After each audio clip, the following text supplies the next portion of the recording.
Assalamualaikum warahmatullahi wabarakatuh. Perkenalkan, kami dari kelompok 7 akan mempresentasikan strategi pembangunan ekonomi perspektif Islam. Disusun oleh yang pertama Nurdiana Nafisah, NIM 4318016 sebagai penyaji 1, dan saya sendiri Malia Husni, NIM 4318041 sebagai moderator sekaligus penyaji 2. Yang ketiga yaitu Sukmawati, NIM 4318102 sebagai penyaji ketiga. Yang pertama yaitu membangun kualitas pribadi manusia. Manusia sebagai human capital tercermin dalam bentuk pengetahuan, gagasan, kreativitas, keterampilan, dan produktivitas kerja. Tidak seperti bentuk kapital lain yang hanya diperlukan sebagai alat saja. Human capital ini dapat menginvestasikan dirinya sendiri melalui berbagai bentuk investasi, misalnya pendidikan formal atau informal, pengalaman kerja, kesehatan atau gizi, bahkan migrasi. Secara umum dapat dinyatakan bahwa faktor utama yang mendukung proses pembangunan adalah tingkat pendidikan masyarakat. Dalam proses tersebut, didasari pertimbangan bahwa cara yang paling efisien dalam melakukan pembangunan nasional suatu negara terletak pada peningkatan kemampuan masyarakat, pendidikan termasuk di dalamnya. Teori human capital mengasumsikan bahwa pendidikan formal merupakan salah satu instrumen terpenting untuk menghasilkan masyarakat yang memiliki produktivitas tinggi. Selanjutnya yaitu pembangunan ekonomi bertujuan untuk memenuhi kebutuhan manusia yang sesungguhnya tidak hanya berkaitan dengan kebutuhan-kebutuhan fisik semata, tetapi juga berdimensi non-fisik atau spiritual. Dengan demikian, ekonomi Islam tidak terbatas pada usaha pemenuhan kebutuhan manusia untuk kebutuhan hidupnya di dunia, tetapi juga untuk kepentingan hidup di akhirat. Pembangunan ekonomi dalam perspektif Islam harus didasarkan pada etika, moral kemanusiaan yang universal untuk mencerminkan kesejahteraan dan kemakmuran lahir dan batin. Dalam perspektif Islam yang memandang bekerja sebagai ibadah, maka bekerja bukan karena ketakutan atas kemiskinan, tetapi tuntunan untuk bekerja dengan baik sebagai bagian dari keutamaan Tuhan yang diberikan manusia. Kerja bukan karena takut miskin, karena Tuhan menjamin kehidupan manusia, tetapi bekerja sebagai tuntutan kualitas manusia untuk beribadah yang sesungguhnya berkaitan dengan kualitas spiritual manusia. Selanjutnya yaitu stabilitas keamanan dan pembangunan ekonomi. Negara sesungguhnya dibangun untuk menciptakan keamanan, ketenangan, dan kedamaian bagi warga negaranya. Negara yang tidak dapat mewujudkan keamanan, keselamatan, dan kedamaian bagi warga negaranya adalah negara yang gagal.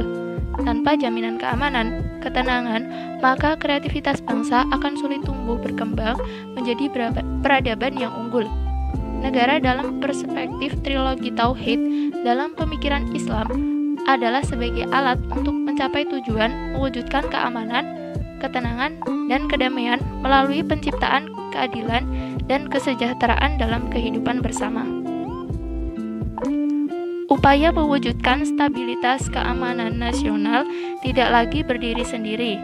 Artinya, mendefinisikan konsep keamanan nasional tidak dapat hanya dibatasi pada pengertian tradisional yang berorientasi pada alat pertahanan dan keamanan nasional. Harus dipandang sebagai bagian integral dari berbagai aspek kehidupan berbangsa dan bernegara, yaitu ideologi, politik, ekonomi, sosial, budaya, pertahanan, dan keamanan negara. Pembangunan ekonomi merupakan upaya untuk memperbaiki kualitas kehidupan manusia melalui pembangunan, kemakmuran, taraf hidup, dan lapangan kerja baru bisa menjadi lebih baik, sehingga mampu mengatasi berbagai persoalan pembangunan seperti kemiskinan, pengangguran, dan kesenjangan ekonomi. Teori-teori ekonomi pembangunan konvensional mulai dari Adam Smith, David Ricardo maupun Schumpeter meyakini bahwa penduduk, modal atau kapitalisme, dan kewirausahaan merupakan faktor penting dalam pembangunan. Dalam kajian ekonomi Islam, semua faktor tersebut juga dianggap penting. Namun yang tidak kalah pentingnya adalah bahwa pembangunan dalam Islam harus didasarkan pada prinsip tauhid dan mengedepankan maqasid syariah. Terima kasih. Selanjutnya akan dijelaskan oleh pemateri kedua. Ya, selanjutnya ada keadilan, pemerataan, dan pertumbuhan. Yang pertama ada keadilan. Keadilan secara harfiah diartikan sebagai memberikan kepada semua yang berhak akan haknya, baik pemilik itu sebagai individu atau kelompok atau berbentuk sesuatu apapun, bernilai apapun tanpa melebihi atau mengurangi, tanpa melakukan pemihakan yang berlebihan, setidaknya dalam koridor konsep maupun premis. Islam mengajarkan tentang keadilan jauh lebih dulu sebelum kaum konvensional meletakkan prinsip-prinsip keadilan dalam ekonomi. Yang kedua ada pemerataan. Pemerataan distribusi pendapatan merupakan salah satu permasalahan pembangunan, sebab pertumbuhan ekonomi tidak banyak bermanfaat terhadap peningkatan kesejahteraan masyarakat apabila distribusi hasil pembangunan tidak merata. Terdapat 8 penyebab ketidakmerataan distribusi pendapatan, diantaranya yang pertama ada pertumbuhan penduduk yang tinggi, inflasi, pembangunan daerah tidak merata, pengangguran tinggi, mobilitas sosial rendah, memburuknya nilai tukar produk NSB, dan hancurnya industri kerajinan rakyat. Yang ketiga ada pertumbuhan. Islam mendefinisikan pertumbuhan ekonomi sebagai perkembangan yang terus-menerus dari faktor produksi secara benar yang mampu memberikan kontribusi bagi kesejahteraan manusia. Dengan demikian, maka pertumbuhan ekonomi menurut Islam merupakan hal yang syarat nilai. Suatu peningkatan yang dialami oleh faktor produksi tidak dianggap sebagai pertumbuhan ekonomi jika produksi tersebut misalnya memasukkan barang-barang yang terbukti memberikan efek buruk dan membahayakan manusia. Dan pertumbuhan ekonomi menurut Islam bukan sekadar terkait dengan peningkatan terhadap barang dan jasa, namun juga terkait dengan aspek moralitas dan kualitas akhlak serta keseimbangan antara tujuan duniawi dan ukhrawi. Ada beberapa faktor yang akan mempengaruhi pertumbuhan ekonomi. Faktor-faktor tersebut adalah yang pertama, sumber daya yang dapat dikelola atau investable resource. Yang kedua ada sumber daya manusia, human resource, dan wirausaha atau entrepreneurship. Dan yang ketiga ada teknologi. Selanjutnya yaitu pengendalian konsumsi dan prinsip hidup sederhana. Realitas kehidupan masyarakat modern di kota-kota besar dunia saat ini menunjukkan tingkat konsumsi yang tinggi dan berlebihan. Hidup dan alam semesta di sekitarnya ini adalah pemberian yang diterima manusia apa adanya. Manusia hidup bukan karena dirinya dapat menciptakan hidup yang ada dalam dirinya. Hal yang sama juga berlaku pada kematian manusia, yang tidak dapat dihindari serta tidak diketahui sebelumnya bagaimana, kapan, dan di mana kematian itu akan datang. Allah Subhanahu wa Ta'ala bersabda, yang artinya, Tuhanmu lebih mengetahui apa yang ada dalam hatimu. Jika kamu orang-orang yang baik, maka sesungguhnya Dia Maha Pengampun bagi orang-orang yang bertaubat.